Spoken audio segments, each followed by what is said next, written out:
একজন পুরুষের রোজগারের উপর পর্যায়ক্রমে কার হক বেশি, স্ত্রী সন্তানের নাকি মা বাবা ভাই বোনের? দেখুন, মা বাবার সাথে কারো কোনো তুলনা চলে না হক আদায় করার ক্ষেত্রে। হক আদায় মানে শুধু টাকা পয়সা খরচ করা না।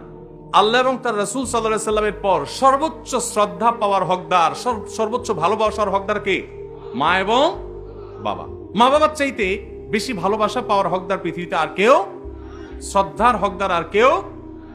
কিন্তু অর্থ ব্যয় করার ব্যাপারটা একটু ভিন্ন।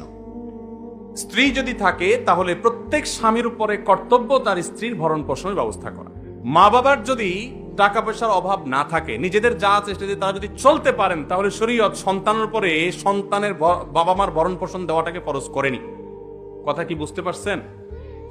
কিন্তু মা বাবার প্রতি শ্রদ্ধা দেখানো, তাদের জন্য অর্থকড়ি নফল হিসাবেও খরচ করা, এটা আমৃত্যু, এমনকি মৃত্যুর পরও করতে হবে, আজীবন করতে